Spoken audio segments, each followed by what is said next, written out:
gonna shut down all the brains up here. And hopefully mine will still work a little bit. It's always a tough thing. Tonight we're going to talk about Abimelech. And there's a bunch of Abimelechs in the Bible. The one we're going to talk about is the one that is described in Judges. Although he really wasn't a judge, he was kind of a non-judge, but he's described as a leader. When we went to Alaska a few weeks ago, and that's a long plane ride. So I did a lot of Bible reading while I was on there, and this story just kind of struck me. I was like, this is an interesting account of this person who kind of grabbed a hold of some power, and I thought it'd be a good subject to do a lesson on. There's lots of Abimelechs in the Bible. We think about Abraham. There was a king named Abimelech. I think it's in Genesis chapter 20. Abraham had gone to this area, and the king Abimelech there liked his wife. So Abraham, he didn't want to be killed, so he said, "Oh yeah, it's my sister." Remember that story? And then it turns out that God wasn't real happy with that. So and then throughout the Bible we read about other Abimelechs, and it seems to be like some kind of generic name for a king and for the Philistines. They called a lot of their kings Abimelech, and I think that word actually means son of the king or something like that phrase. But before we talk about Abimelech, we probably need to talk about the things that happened to lead up to that. So Moses dies, and Joshua starts the conquest of the promised land, and he goes through there, and he gets a good part of it done. And then Joshua passes away. And as we read through Judges many times, the people fell away. They turned their back on God, and they started doing things that they shouldn't do. And bad things happened. And it's a pattern we read about in the Old Testament over and over, especially in Judges. You keep reading, then a generation arose that knew not the Lord. And so what God did is, when people got in real bad trouble and then they would turn to God, God would raise up a judge to kind of fight for them and to get them back on the right path for a while. And some of the early judges we read about are Othniel and Ehud.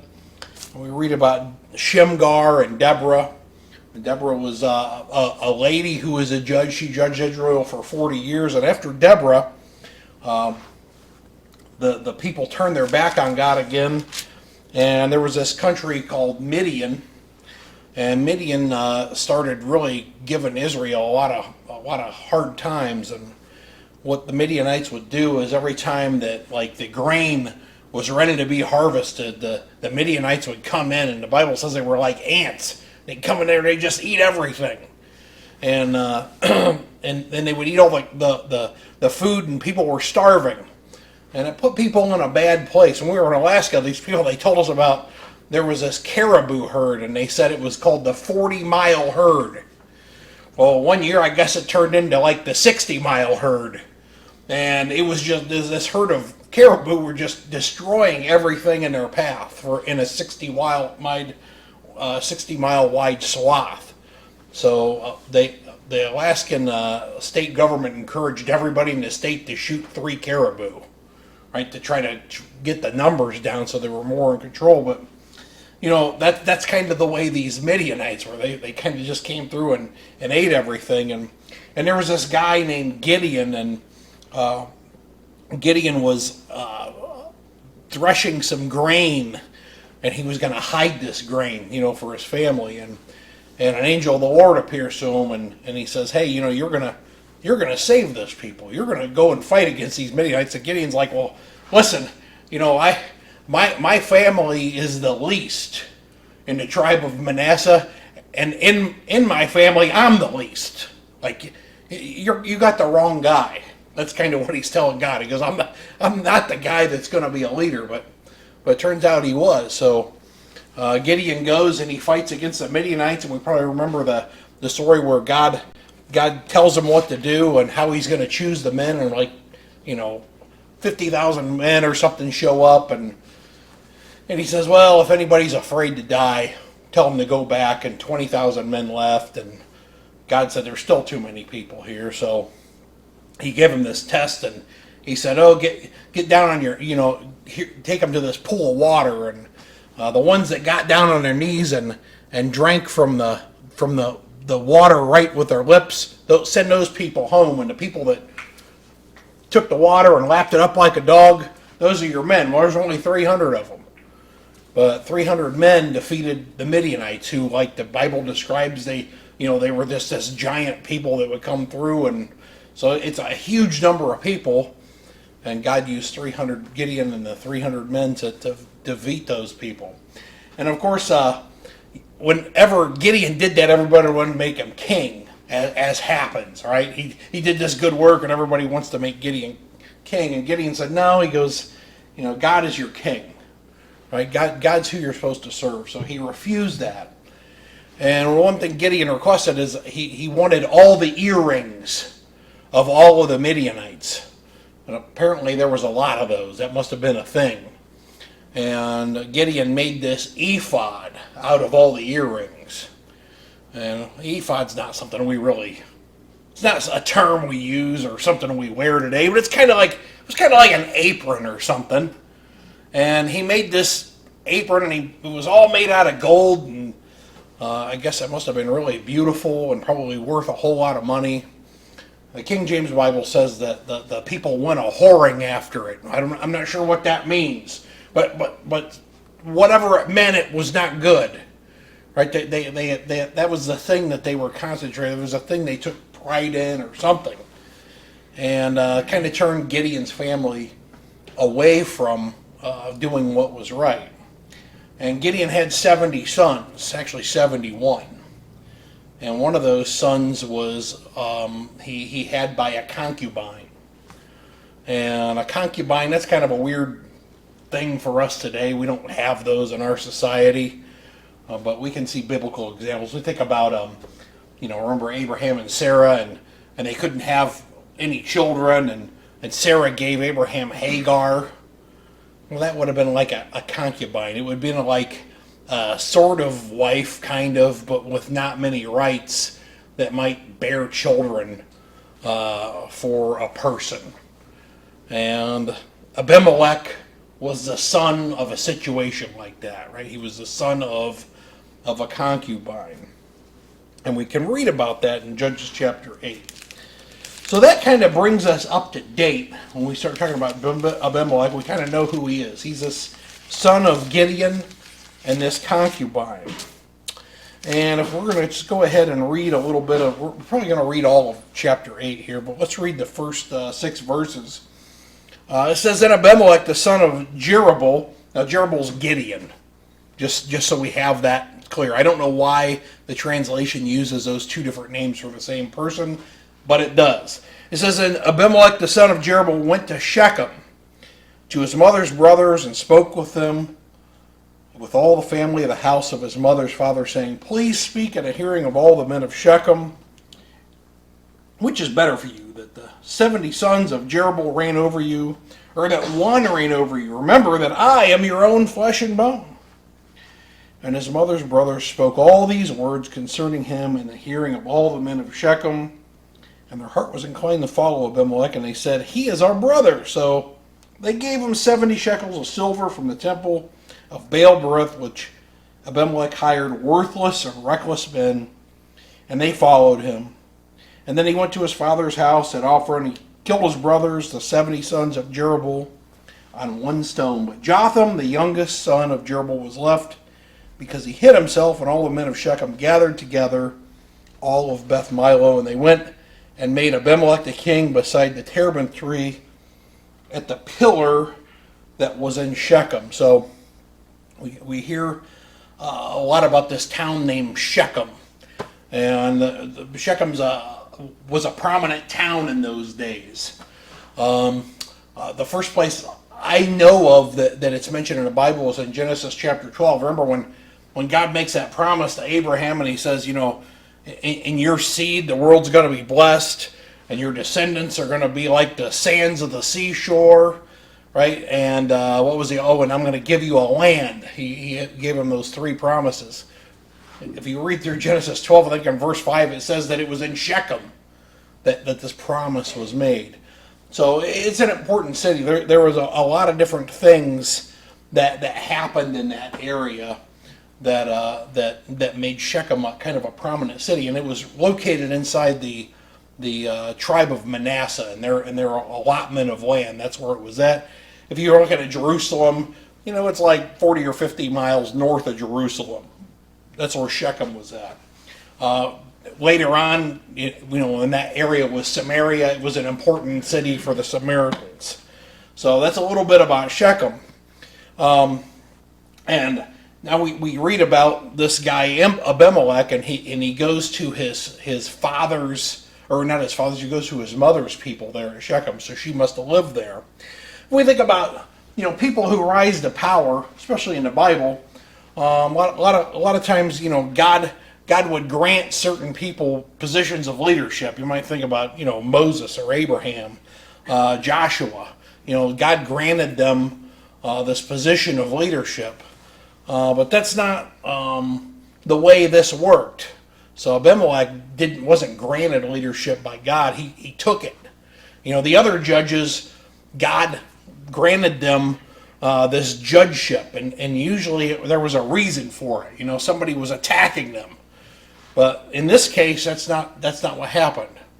There was no outside forces involved here, and Abimelech he wanted to be king.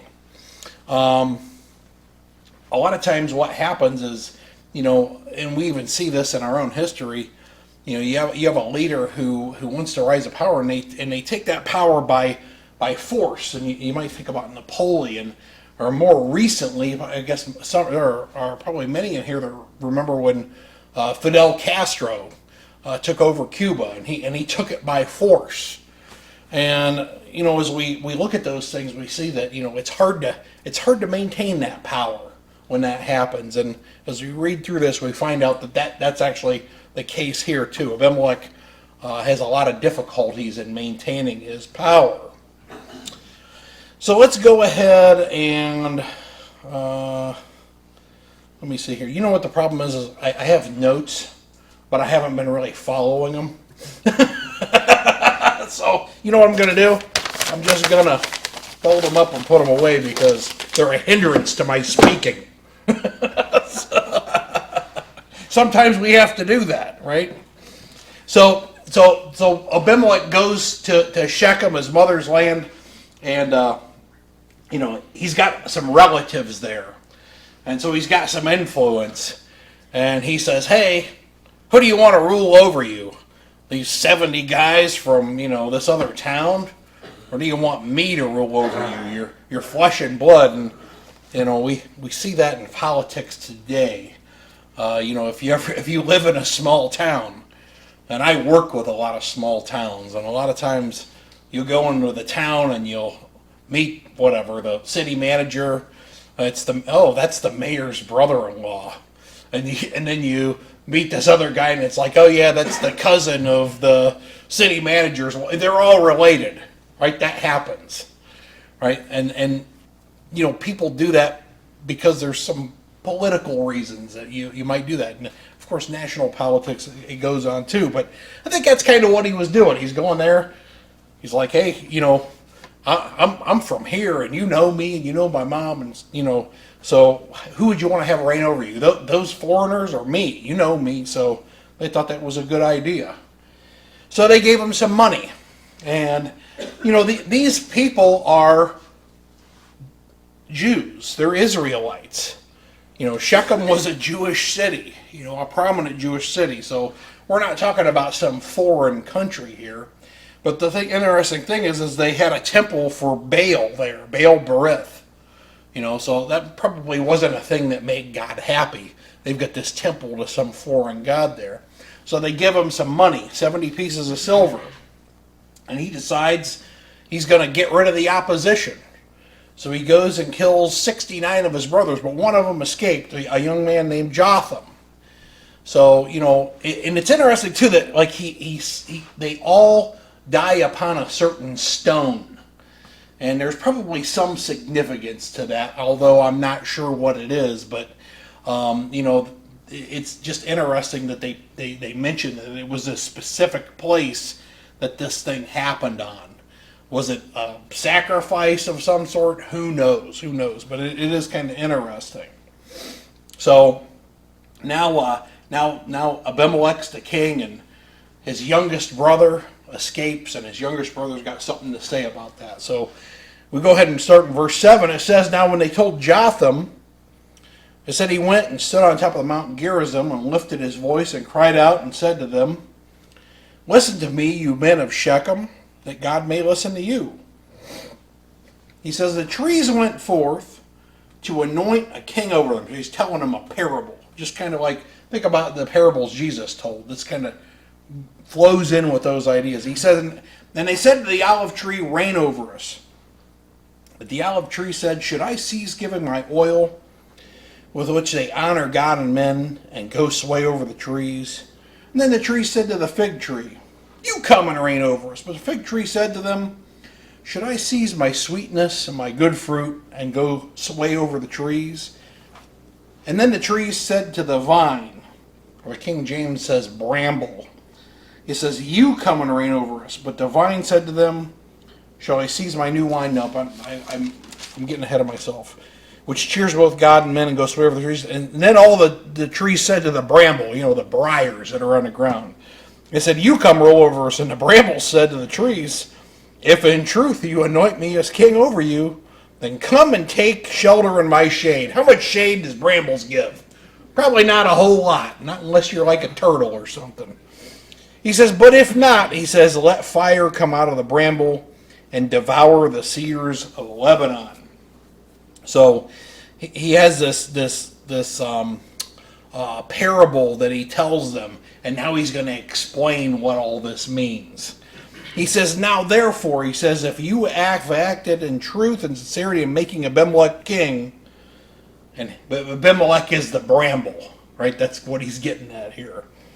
He says, "And if you have dwelt well with Jerubbaal," or Gideon, "and his house, and have done to him as he deserves, for my father fought for you, and risked his life, and delivered you out of the hand of Midian, but you have risen up against my father's house this day, killed his 70 sons on one stone, and made Abimelech, the son of his female servant, king over the men of Shechem, because he is your brother.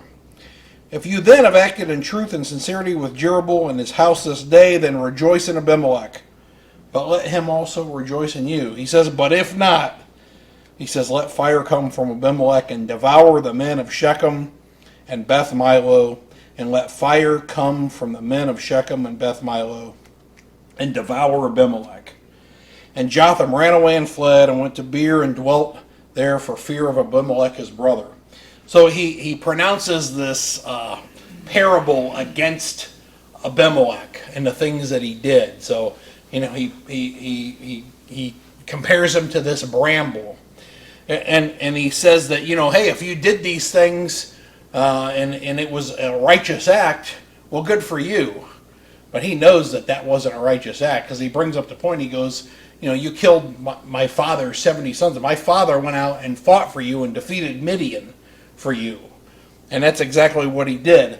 And he says that fire will come from the men of Shechem and from Beth Milo and devour Abimelech. And he also says, let fire come from Abimelech and devour the men of Shechem. So he's making this pronouncement, and he's saying, if this was not a righteous act, both parties are going to be punished for this. And as we read on, we find out that that's exactly what happened. The other thing that I think, this is just me reading into this, you wonder, why did Abimelech have such a bad attitude? What motivated him to do this? And as you read this speech that Jotham gives, he kind of is hard on his brother. Of course, if he killed your family, it makes a little bit of sense. But he compares him as the son of a servant. And if you think about this young man, and he grew up in this situation where maybe he was put down all the time, it's not a surprise that he would lash out against that. And I'm sure most of us have known, or maybe have been, somebody who somebody made fun of or didn't treat in the right way, and that person lashed out against that violently. That happens. We see it in our own lives, and it was a thing that went back then. As you read through this thing, I always wonder, what motivated this person to do these things. So now we'll read about the downfall of Abimelech, which starts here in verse 22. It says, after Abimelech had reigned over Israel 3 years, God sent a spirit of ill will between Abimelech and the men of Shechem. And the men of Shechem dealt treacherously with Abimelech, that the crime done by the 70 sons of Jerubbaal might be settled, and their blood be laid on Abimelech their brother, who killed them, and on the men of Shechem, who aided them in the killing of his brothers.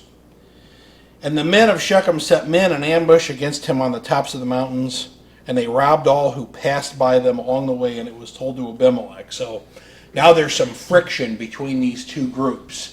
There's some friction between Shechem, and there's some friction between Abimelech. They're kind of people are kind of actively working against him. And now we read about this guy who rises up in Shechem, and he's going to be the adversary to Abimelech. His name's Gaal. It says, now Gaal the son of Ebed came with his brothers and went over to Shechem. And the men of Shechem put their confidence in him. And they went out into the fields and gathered grapes from their vineyards and trod them and made merry. And they went into the house of their God and ate and drank and cursed Abimelech. And then Gaal the son of Ebed said, who is Abimelech? And who is Shechem that we should serve him? Is he not the son of Jerubbaal? And is not Zebul his officer? Serve the men of Hamor, the father of Shechem. But why should we serve him? And if only the people were under my authority. Oh my gosh. Sounds like a modern political campaign, right? If only I were ruler, I could straighten this out. It sounds like Absalom, David's son. He said the same thing, right? If only the people were under my authority. So he said to Abimelech, increase your army and come out. Now he's calling him out. Let's see who's the tough guy now, right? So it says, when Zebul, the ruler of the city, heard the words of Gaal, the son of Ebed, his anger was aroused. So Abimelech's got some friends in that city. He says he sent messengers to Abimelech secretly, saying, take note, Gaal, the son of Ebed, and his brothers have come to Shechem, and here they are fortifying the city against you. Now therefore get up by night, you and the people who are with you, and lie in wait in the field. And it shall be, as soon as the sun is up in the morning, that you shall rise early and rush into the city. And when he and the people who are with him come out against you, you may then do to them as you find opportunity. So now we've kind of got a battle plan laid out. This is what he needs to do. They're gonna come down in the middle of the night or real early morning, and they're going to take them by surprise. It says, so Abimelech and all the people who were with him rose up by night and lay in wait against Shechem in 4 companies. When Gaal the son of Ebed went out and stood by the entrance to the city gate, Abimelech and the people who were with him rose from lying in wait. And when Gaal saw the people, he said to Zebul, look, people are coming down from the tops of the mountains. But Zebul said to him, you see the shadows of the mountains as if they were men. Right? You ever been camping when you were a kid? You hear some noise. You think it's a wild animal. When my kids are stickered back there. When my kids were little, I can't believe I did this, but this is so funny. We have a big corn patch, great big corn patch. And kids are playing in the back of it, and I'm in that corn patch weeding. They don't know I'm there. So I got real quiet for about 5 minutes, and I heard them playing at the edge, and I started growling like that, and I shook the corn a little bit. Did you hear that? Well, I tell you what, all of them kids, they bolted from that thing. They thought there was a bear in there. It was the funniest thing. But that's kind of what was going on. He thinks he sees something up there. And Gaal says, you're imagining things. Or Zebul, he says, you're imagining these things. Verse 37, so Gael spoke again and said, see, people are coming down from the center of the land, and another company is coming from the diviner's terebinth tree. Then Zebul said to him, where indeed is your mouth now with which you said, who is Abimelech, that we should serve him? So he's kind of using his own words against him. He says, are not these the people whom you despised? He says, go out if you will and fight with them now. This is the guy that arranged the whole thing, saying this to him. Of course, I'm sure that Gael doesn't realize that Zebul was the one that was behind all of this. It says, so Gael went out, leading the men of Shechem, and fought with Abimelech. And Abimelech chased them, and he fled from him. And many fell wounded to the very entrance of the gate. Then Abimelech dwelt at Arumah, and Zebul drove out Gael and his brothers, so that they would not dwell in Shechem. And it came about on the next day that the people went out into the field, and they told Abimelech. So he took his people, divided them into 3 companies, and lay in wait in the field. And he looked, and there were people coming out of the city, and he rose against them and attacked them. And Abimelech and the company that was with him rushed forward and stood at the entrance of the gate of the city. The other 2 companies rushed upon all who were in the fields and killed them. So Abimelech fought against the city all that day, and he took the city and killed the people who were in it, and he demolished the city and sold it with salt. Well, you got to be mad to sell a place with salt, right? The reason they did that, it wasn't good enough just to destroy all the buildings. They wanted to ruin it so you couldn't even come back there. At work, we spread a lot of salt in the winter. So we spread salt along sidewalks. And in the summertime, the only thing that'll grow beside the sidewalks are weeds. Because the salt stops the grass from growing. Plants don't like salty soil unless they're weeds. I don't know. I've never figured that one out. But you can't go in and plant a crop after the soil's been salted. He made that city so it was not only physically destroyed, but he ruined the land for probably 10 or 15 years so that salt came out of there. He says, now when all the men of the tower of Shechem had heard that, they entered the stronghold of the temple of the god Berith. That sounds like where they got that 70 pieces of silver at, huh? He says, and it was told Abimelech that all the men of the tower of Shechem were gathered together. Then Abimelech went up to Mount Zelman, he and the people who were with him. And Abimelech took an axe in his hand and cut down a bough from the trees and took it and laid it on his shoulder. And he said to the people who were with him, what you have seen me do, make haste and do as I have done. So the people likewise cut down his own bough and followed Abimelech and put them against the stronghold and set the stronghold on fire above them, so that all the people of the tower of Shechem died, about 1,000 men and women. That's unbelievable. Think about that. 1,000 people died in that building. Think of how big that building was. Takes a big, you couldn't fit 1,000 people in here, right? So you're talking about, this tower was gigantic, and he burned it to the ground. I think sometimes we think about ancient history, and we think of people being like, primitive, but people weren't primitive back then. In some ways, I think people were a lot smarter back then than they are now, even. Especially if you look at ancient history and see some of the accomplishments that were made without, a lot of modern helps like we have today, like computers and calculators. It says, then Abimelech went to Thebez, and he encamped against Thebez and took it. He says, but there was a strong tower in the city, and all the men and women, all the people of the city fled there and shut themselves in, and they went up to the top of the tower. Oh man, Abimelech knows how to deal with this, right? He just killed 1,000 people in a tower. It says, so Abimelech came as far as the tower and fought against it. And he drew near the door of the tower to burn it with fire. He's going to use the same trick again. He says, but a certain woman dropped an upper millstone on Abimelech's head and crushed his skull. Right, so he fought against the people of Shechem, and he killed a bunch of them, and they killed him, just like Jotham said was going to happen.